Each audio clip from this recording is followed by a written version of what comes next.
Sweet Battlescars! Back with another video. Today, a review on Monster Hunter Figure Builder Volume 3. A pretty good set, I must say. This set delivers epic Monster Hunter awesomeness.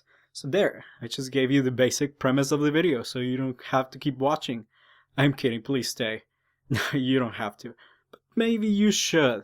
So let's take a look. This set was released in November of 2011, and we're gonna begin with Rango here, or let's just call him Rango for short. Little nickname here. Keep it short. Again, this is from Portable Third, so I don't know if that's the official name. It's something like that, but you know how translations get. Sometimes they get a little too crazy. So we're gonna just call him Rango. And Rango here is a pretty good cast. In my previous review of Volume 4, I talk about a little bit, I kind of mention how these figures are cast, but I'm not too sure if that's the way they do it, but I'm assuming it's an injection mold. It has to be an injection mold. I mean, how else would they get this much detail? But anyway, let's look at this piece here. This one has good details, no surprise there, like the other pieces. The colors on the bottom are particularly interesting. Really good colors on the bottom there, really nice detail. True to the game as well. And his tongue here is really flexible. In the game, it's extremely long, and he uses an attack against hunters with his tongue. Kind of just throws it at him and slaps him in the face. But so you can take a closer look there. If you have a 3D video, please activate now. So he's kind of funny looking, but overall a fun monster to fight. Puts up a good fight, and there's not much to say. It's a good figure. The colors are there, and again, it's consistent. It has the same hard PVC plastic. He's solid. He's not flexible at all, and same standard vase that figure builders have, the standard black vase with the dragon logo there, the Monster Hunter logo there. And so that's Rango for you. Pretty good monster. Good details, consistent with the other figures.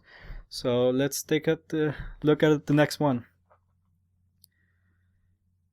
This one here, let me get a better focus here. Back up a little bit. There we go. This one here is an Elder Dragon in Portable Third. He also is a good fight. He's a little tough to beat, actually. I mean, not too tough. He's not really a big troll. His name is really complicated. It's Amatsamaguchi, something like that. I'm not even gonna try it. I'm gonna butcher it. But let's just call him Amatsu, or Ama for short. Which is like the nickname people have given him. He is particularly interesting as well. He has really awesome detail in the back. The back seems he has been treated a little differently. He has translucent plastic in its back. It's the same flexible PVC plastic, but it's a little more translucent than the other figures. He's got a lot of cool detail in the back, and he's very flexible. I mean, he has to be. If he was the hard, sturdy plastic, you had pieces snapping out of him. So he's one of the most flexible monsters I've seen. Cast in this material, and I really like the details on him. They like I said, I really like these volumes, these sets of figures, because they just really take their time. They're not lazy about it, and I say this in my other review too, but for figures in this scale, they're just phenomenal. So again, this is what he looks like in the game also. The colors are there, standard base, and overall a pretty good cast, I think. I think he's the secret piece in this set. It's like the surprise monster, so they don't list him in the box, so you don't know. I didn't know who it was until I opened it, and I was happy I got him. So he's the the secret, the surprise monster in this volume set. In volume 4, it was rare species Nargacuga. In this set, it's this guy, the Elder Dragon, portable third. Play it, people. So let's take a look at the next monster here. We're gonna be looking at Giga Knocks here. Let me get a better focus here, closer look. So Giga Knocks, he also appears in Try for the Wii, but he's in portable third as well, of course, and he's a fun monster to fight at first, but he gets kind of a little annoying when you start farming him. A lot of people don't like him. I actually don't really have any problems with him. I farm him just fine. I was able to get some of his weapons, the armor in the game, but he's a little disgusting little creature. He secretes a lot of like poison and mucus, I think it is. It's a little gross. Maybe I shouldn't talk about that on YouTube. You know, there are kids watching and all. But the colors are true to the game as well. These some of his parts glow in the dark. His eyes, these bottom organs here in his stomach. I'm not really sure what they are. He's kind of alien looking. He's like an alien, like a big deformed ET kind of. He has really nasty hands. ET fingers there. He's a little bit flexible too. A little bit on the flexible side, so you don't break him. Good quality plastic. Very sturdy.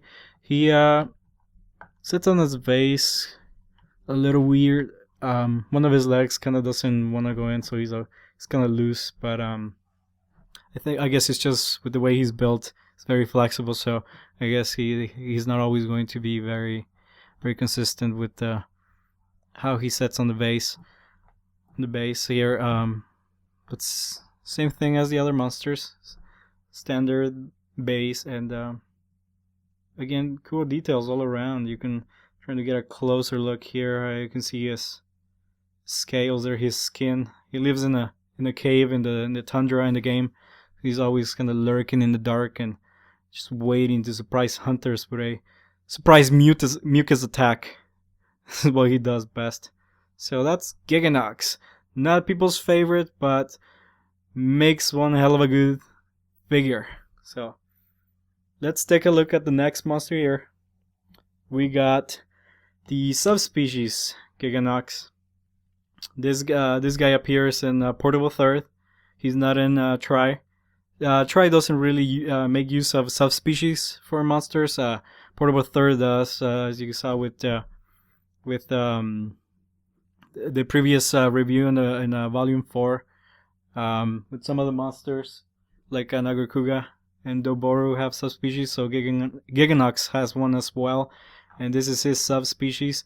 This is a paralysis type.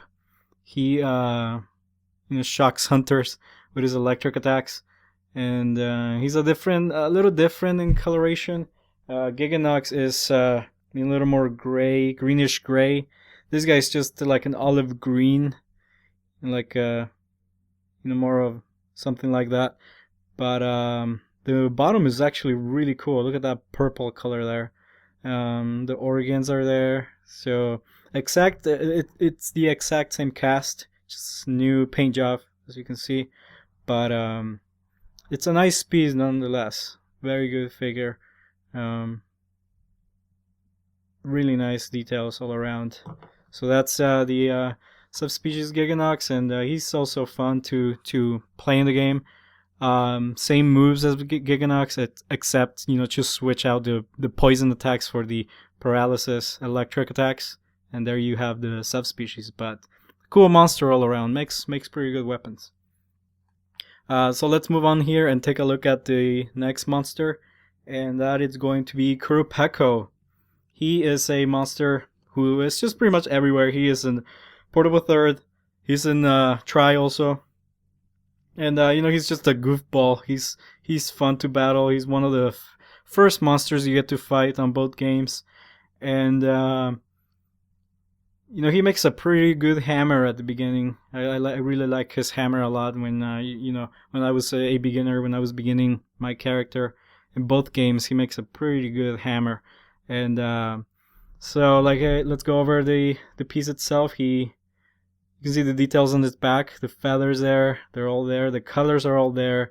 He's very light. He's extremely light, so I can barely feel the weight in my hand. So he's extremely flexible.